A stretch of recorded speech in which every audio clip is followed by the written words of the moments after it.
संचारी रोग नियंत्रण के लिए प्रदेशव्यापी अभियान के आज के इस कार्यक्रम में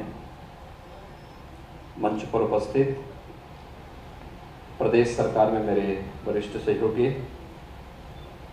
स्वास्थ्य और चिकित्सा विभाग के मंत्री श्री जयप्रताप सिंह जी, प्रदेश के उद्यान मंत्री श्री श्रीराम चौहान जी, भारतीय जनता पार्टी के कर्मठ और लोकप्रिय अध्यक्ष माननीय श्री स्वतंत्र देव सिंह जी, जिला पंचायत बस्ती के अध्यक्ष श्री संजय चौधरी जी,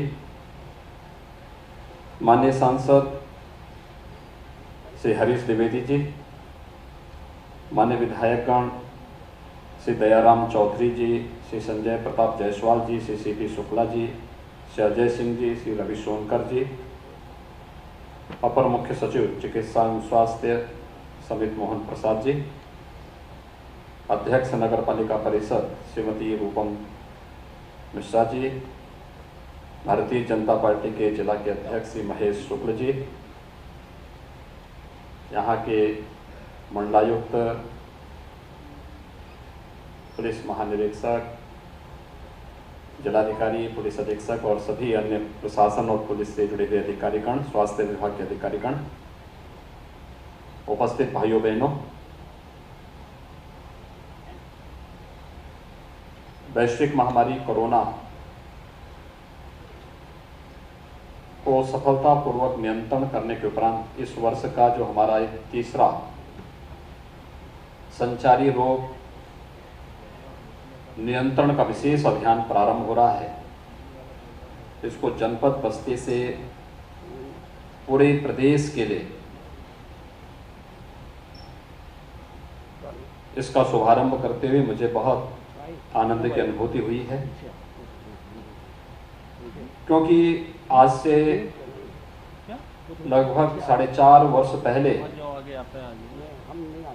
हम लोगों ने अंतर विभागीय समन्वय और जन संवाद के माध्यम से पूर्वी उत्तर प्रदेश के जिस एक महामारी ने यहाँ के मासूम को लगभग 4 दशक तक अनवरत रूप से निगलने का कार्य किया था, उस महामारी के खिलाफ इस अभियान का शुभारंभ हम लोगों ने किया था। और उस समय अंतर विभागीय समन्वय और जनमानस के साथ संवाद का क्या महत्व होता है, हमने इस ताकत को पिछले 4 वर्षों में महसूस किया।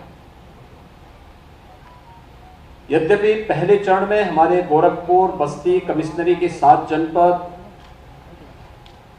इस कार्यक्रम और इस प्रयोग के केंद्र स्थल रहे, लेकिन धीरे धीरे करके प्रदेश के उन 38 जनपदों में जहां पर इंसेफ्लाइटिस यानी दिमागी बुखार से जुड़े हुए मरीज दिखते थे और व्यापक पैमाने पर मौत होती थी, उन सभी स्थलों पर हम लोगों ने इस अभियान को व्यापक रूप से प्रारंभ किया। और जब 3 वर्ष के अंदर हम लोगों ने लगभग इंसेफ्लाइटिस यानी दिमागी बुखार को लगभग 75% तक नियंत्रित करने और मौत के आंकड़ों को 95% तक नियंत्रित करने में सफलता प्राप्त की। और आज मैं कह सकता हूं कि दिमागी बुखार पूर्वी उत्तर प्रदेश के लिए जो अभिशाप बन चुका था, आज वो दिमागी बुखार पूर्वी उत्तर प्रदेश से पूरी तरह उन्मूलन की अंतिम दौर में चल रही है। और इसलिए बस्ती का आज का कार्यक्रम अत्यंत महत्वपूर्ण कार्यक्रम है।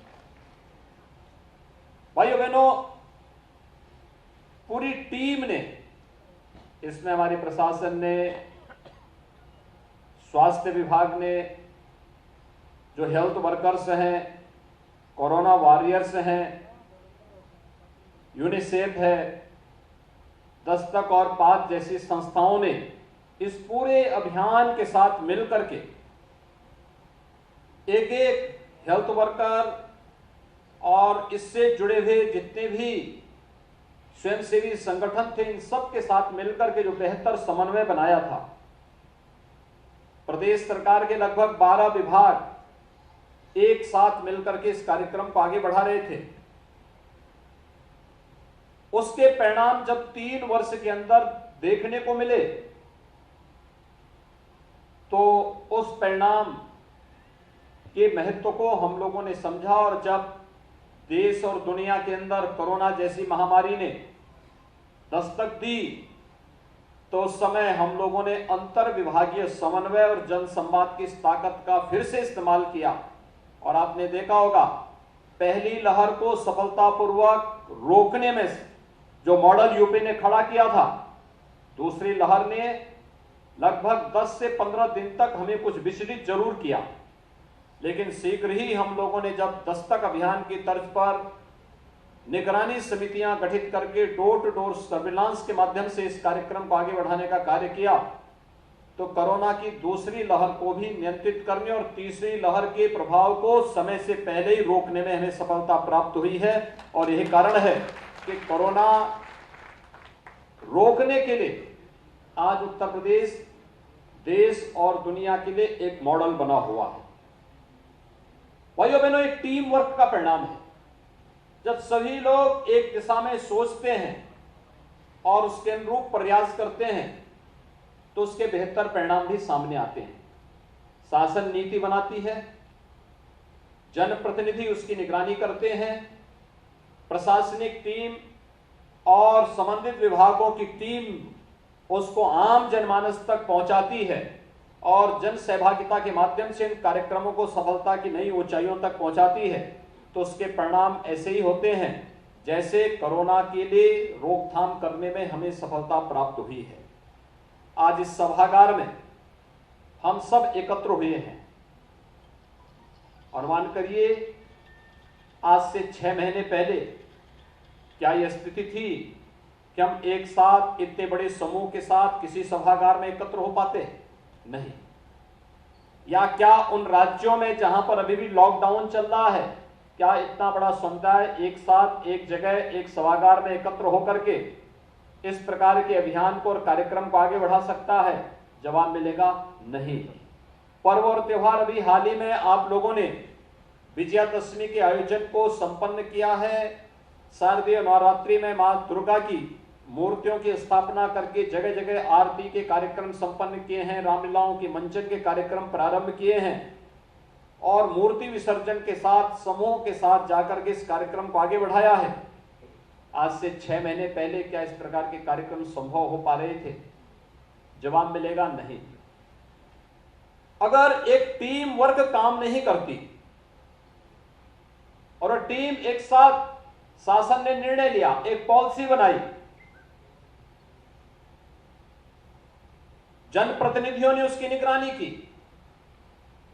प्रशासनिक टीम, स्वास्थ्य विभाग की टीम और सभी संबंधित विभागों के एक एक कर्मी ने उसको निचले स्तर तक, जमीनी स्तर तक पहुंचाने का काम किया और जनमानस की सहभागिता स्वयंसेवी संगठनों के माध्यम से, यूनिसेफ के माध्यम से, पाज जैसी संस्थाओं के माध्यम से प्रारंभ हुआ, तो उसके परिणाम एक साथ इतनी ताकत, इतने लोगों की भावनाएं और इतने लोगों का प्रयास एक साथ जब प्रारंभ हुआ तो उसका परिणाम रहा कि कोरोना उत्तर प्रदेश देश की सबसे बड़ी आबादी के राज्य से पूरी तरह समाप्त होता हुआ दिखाई दिया। न केवल हम लोग नागरिकों के जीवन को बचाने में सफल हुए, बल्कि जीविका के साथ साथ आस्था को भी सम्मान देने में हमें सफलता प्राप्त हुई और सभी पर्व और त्योहार सकुशल संपन्न करने के लिए भी एक माहौल हमें प्राप्त हुआ। भाइयों बहनों, ये जो संचारी रोग हैं, ये मौसमी बीमारियां हैं, मौसम के साथ आती हैं और व्यापक नुकसान करते हुए फिर चली जाती हैं। आपने देखा होगा, असमय मौसम अतिवृष्टि के कारण व्यापक पैमाने पे फसलों का नुकसान हुआ है। ऐसे ही जब असमय मौसम बिगड़ता है तो केवल जन और धन की हानि अपने उस प्रभाव से नहीं करती, बल्कि उसके बाद वो तमाम प्रकार की बीमारियों को भी छोड़ती हुई जाती है। अगर समय रहते हम उससे सावधान नहीं हुए तो उसका परिणाम क्या होगा?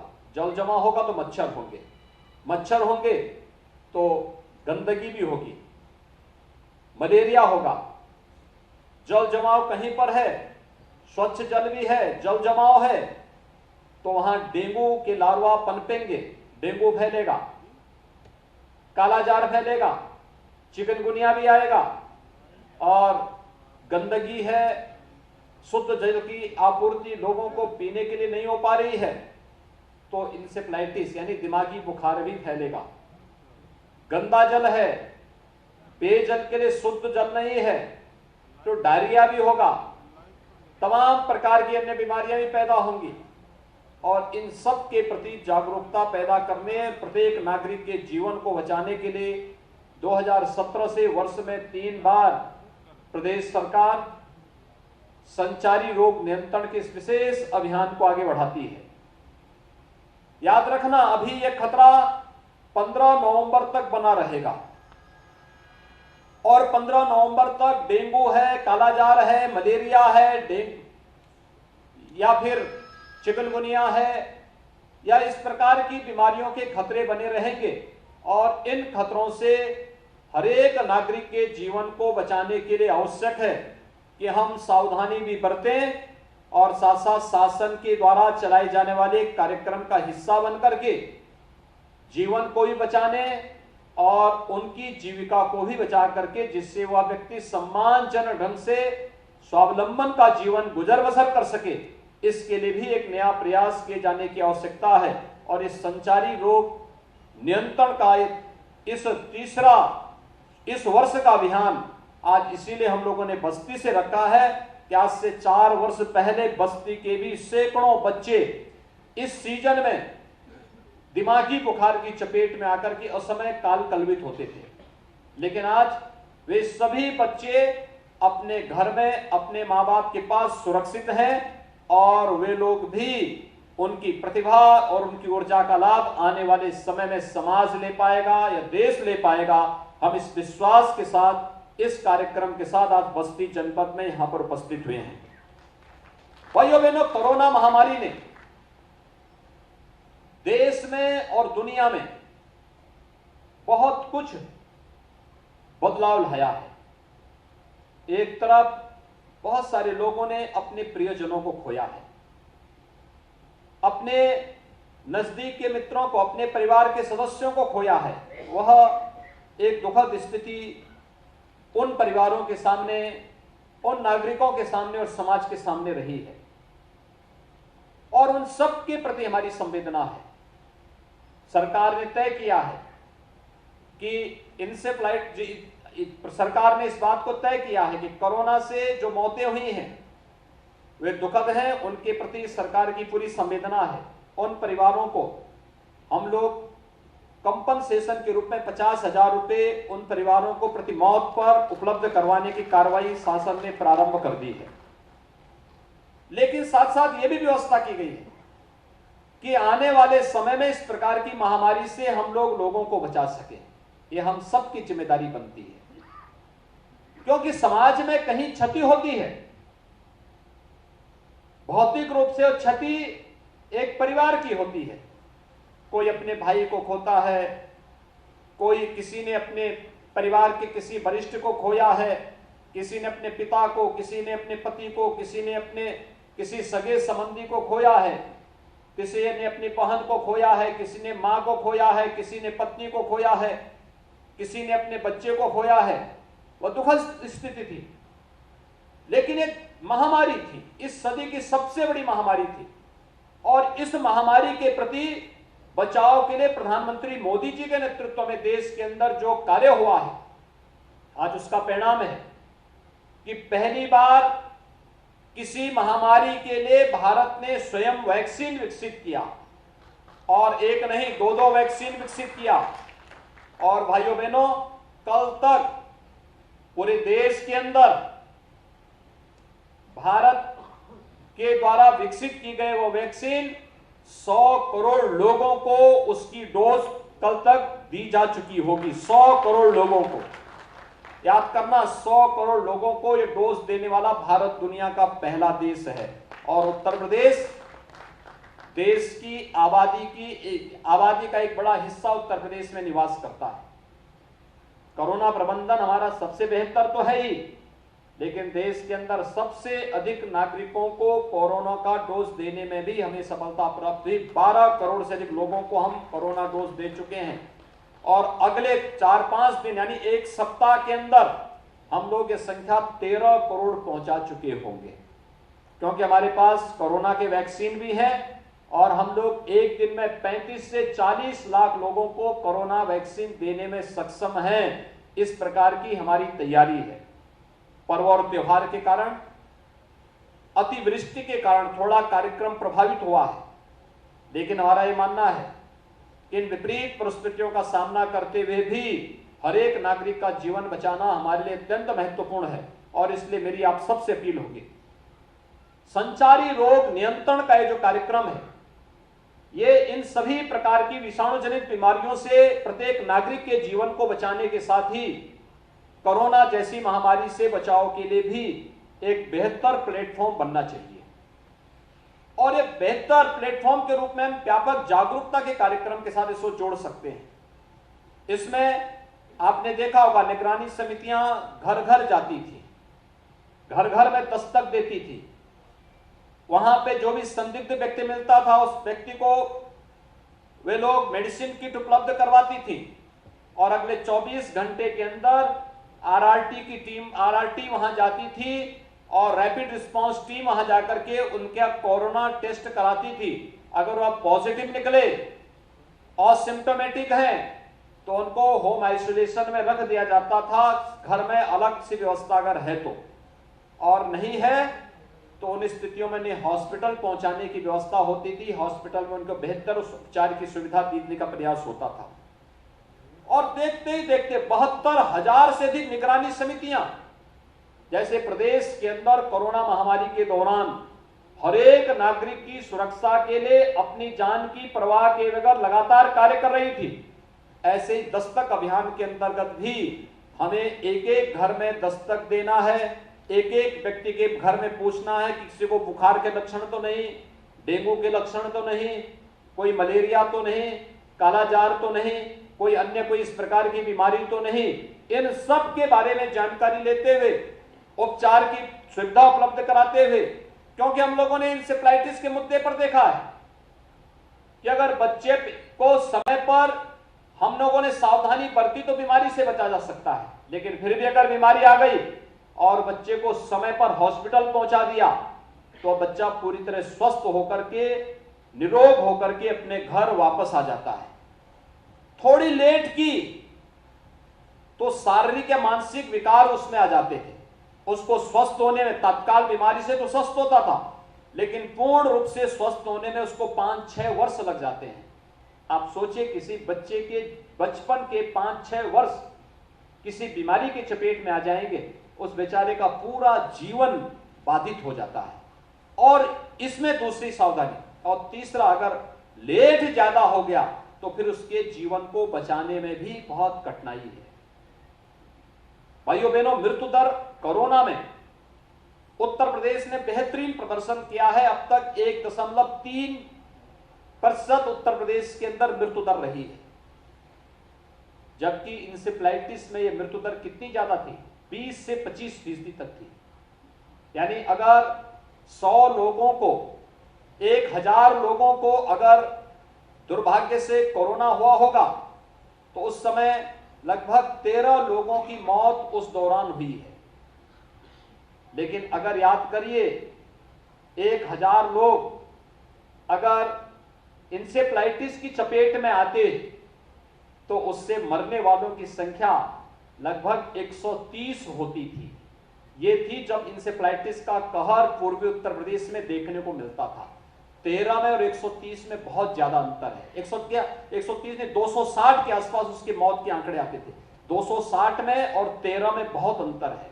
और उस इंसेफ्लाइटिस को पूरी तरह नियंत्रित करने में हमें सफलता प्राप्त हुई है। कोरोना को लगभग नियंत्रण हम लोगों ने किया है, लेकिन हमें सावधानी बरतनी पड़ेगी। पर्व और त्योहार के बारे में भी स्वास्थ्य मंत्री जी ने भी, माननीय सांसद जी ने भी और अपर मुख्य सचिव स्वास्थ्य एवं चिकित्सा ने भी आपके सामने कहा पर्व और त्योहार आ रहे हैं, दीपावली का पर्व आ रहा है, उत्साह और उमंग के साथ पर्व और त्योहार मनाए जाने चाहिए। मेरा हमेशा मानना रहा है कि पर्व और त्योहार में पूरा उत्साह होना चाहिए, पूरा उमंग होना चाहिए, लेकिन जोश के साथ साथ होश भी हमें होना चाहिए। हमें कहीं भी उन नियमों का उल्लंघन नहीं करना है जिसके कारण कोरोना को आगे बढ़ने का अवसर प्राप्त हो। और उस स्तर पर, उस स्थिति में हर सार्वजनिक स्थान पर जाते समय मास्क का इस्तेमाल जरूर करना, भीड़ भाड़ वाले स्थानों में जाने से बचना। अगर हम भीड़ भाड़ वाले स्थान में चले गए तो फिजिकल डिस्टेंस जरूर बना करके रखें। अगर कोई व्यक्ति संदिग्ध मिलता है, तत्काल जिले के इंटीग्रेटेड कोविड कमांड सेंटर में इसकी सूचना देना, या स्वास्थ्य विभाग और प्रशासन को इसकी सूचना देना और उसकी जांच करवा लेना, क्योंकि बड़ी संख्या में पर्व और त्योहारों के लिए लोग अपने घरों को आएंगे, दीपावली के लिए, छठ के लिए, भैया दूज के लिए। और ये लोग जो अपने घरों में आएंगे, रास्ते में या जिस प्रदेश से वे आ रहे हैं, हो सकता है उस प्रदेश में इस संक्रमण की चपेट में आ गए हों और उनके साथ संक्रमण आकर के यहां पर भी फैलाने का कार्य करेगा। उन स्थितियों में सतर्कता, सावधानी बरतने की आवश्यकता है। हमें संचारी रोग नियंत्रण के साथ साथ कोरोना जैसी महामारी से बचाव के उन उपायों को करते हुए कोरोना की वैक्सीन जिन लोगों ने नहीं ली वे अवश्य लें, इसके बारे में भी लोगों को प्रेरित करना होगा। एक डोज भी कोई व्यक्ति ले लेगा तो कोरोना से खतरे की लगभग 60 से 70% खतरा उसका टल जाता है। और अगर दोनों डोज ले लिए हैं तो ये मान करके चलिए कि कोरोना से बचाव के लगभग 99%, 100% तक खतरा उसका टल चुका है। लेकिन सावधानी तब भी बरतनी पड़ेगी, और उस सावधानी को बरतते हुए न केवल हम अपना जीवन बल्कि अपनी जीविका के माध्यम से अपने परिवार और समाज का भी संबल बन पाएंगे। इस विश्वास के साथ संचारी रोग नियंत्रण के आज के इस वर्ष के 2021-22 के तृतीय चरण के अभियान के शुभारंभ करते हुए बस्ती में मुझे बहुत प्रसन्नता की अनुभूति हो रही है। मुझे विश्वास है कि बस्ती से प्रारंभ होने वाला यह अभियान पूरे प्रदेश के अंदर सफलतापूर्वक आगे बढ़ करके न केवल दिमागी बुखार को बल्कि डेंगू, कालाजार, मलेरिया, चिकनगुनिया और उन सभी प्रकार की बीमारियों को नियंत्रित करने के साथ ही, क्योंकि उसके खतरे, बरसात जिस प्रकार की हो रही है, ये बरसात में उस प्रकार के खतरे और भी दिखाई देंगे, उसको नियंत्रित करने के साथ ही हम लोग कोरोना जैसी महामारी को भी पूरी तरह नियंत्रित करने में सफल होंगे। आप सबके प्रति मेरी शुभकामनाएं। आप सबको दीपावली की मंगलमय शुभकामनाएं व्यक्त करते हुए वाणी को देता हूं विराम। धन्यवाद। जय जय श्री राम।